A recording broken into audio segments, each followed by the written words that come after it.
কাছে কিংবা দূরে যে যেখান থেকে আমার ভিডিওটি দেখছেন, আমার আপুরা ভাইয়েরা সবাইকে আসসালামু আলাইকুম। কেমন আছেন সবাই? আজকে মুরগির মাংস দিয়ে লাউ দিয়ে রান্না করব। একটা কড়াইতে তেল দিয়ে পেঁয়াজ দিয়ে দিয়েছি। পেঁয়াজ একটু নরম নরম টাইপের হলে এর মধ্যে মুরগির মাংসটা দিয়ে দিলাম। মুরগির মাংসটা দিয়ে একটু ভালো করে নাড়াচাড়া করে নেব। পেঁয়াজটা তেলটা মুরগির মাংসটা লেগে যাবে, তখন আদা বাটা, রসুন বাটা, পেঁয়াজ বাটা দিয়ে দিলাম। দিয়ে একটু নেড়ে চেড়ে নেব।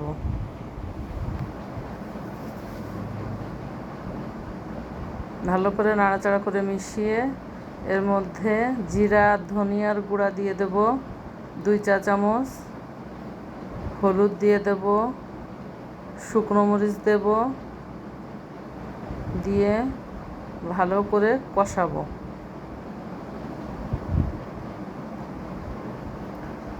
ভালো করে কষানো হয়ে গেলে এর মধ্যে পানি দিয়ে দেব।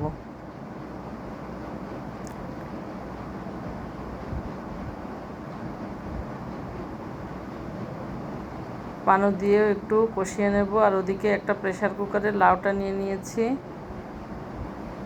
এখন যে পানিটা দিয়ে দিলাম, এখান থেকে একটু মশলা লাউয়ের মধ্যে দিয়ে দেব।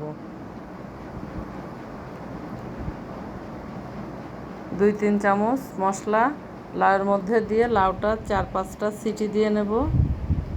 তারপর এদিকে মুরগির মাংসটা ভালো করে কষিয়ে নেব। তার মধ্যে লাউটা সেদ্ধ হয়ে গেলে ঢেলে দেব। আর একটু পানি দিয়ে নিলাম।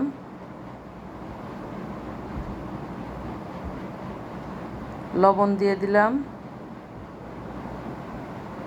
লাউটা সেদ্ধ হয়ে গেছে, এখন এর মধ্যে মুরগির ভিতর ঢেলে দিলাম। দিয়ে ভালো করে মিশিয়ে নেব।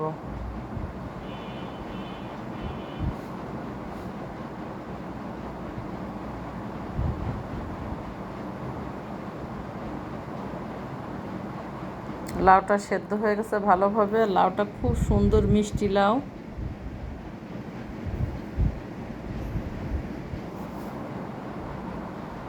গরম মশলার গুঁড়ো দিয়ে দিলাম। দিয়ে ভালো করে মিশিয়ে নেব। একটু ঝোলটা কমলে নামিয়ে ফেলব।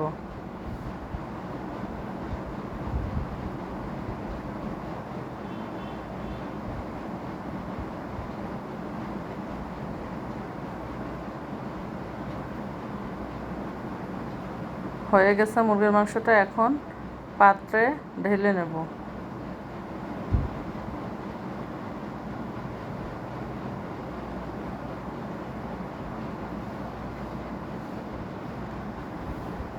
কড়াইটা ধুয়ে পরিষ্কার করে এখন চুলায় বসিয়ে দিলাম। তেল দিয়ে দিলাম। রসুন, পেঁয়াজ, কাঁচামরিচ, লবণ, হলুদ দিয়ে একটু পেঁয়াজটা ভেজে নেব। একটু ভাজা ভাজা হয়ে গেলে এর মধ্যে পটল দিয়ে আর কাঁঠালের বিচি দিয়ে ভাজি করব।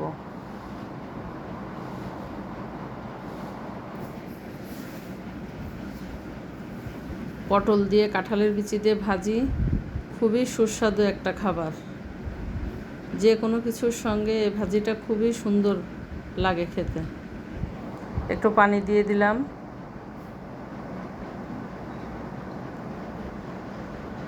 রান্নার মাঝে ছেলে এসে বলল যে আম্মু একটা নুডলস রান্না করে দাও। ছেলেকে একটা নুডলস রান্না করে দিচ্ছি।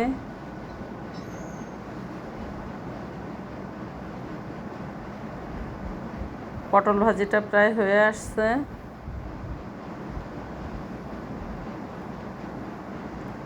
কড়াইতে তেল দিয়ে পেঁয়াজ, কাঁচামরিচ, লবণ দিয়ে দিলাম। এখন একটা ডিম দিয়ে দিলাম। দিয়ে ভালো করে ভেজে নেব। এখন নুডলস দিয়ে দিলাম। আর মশলাটা কেটে দিয়ে দিলাম নুডলসের। দিয়ে ভালো করে একটু ভাজা ভাজা করে ভেজে নেব নুডলসটা। পটল ভাজি হয়ে গেছে, এখন বাটিতে উঠিয়ে নিলাম। হয়ে গেল আমার রান্না। আল্লাহ হাফেজ।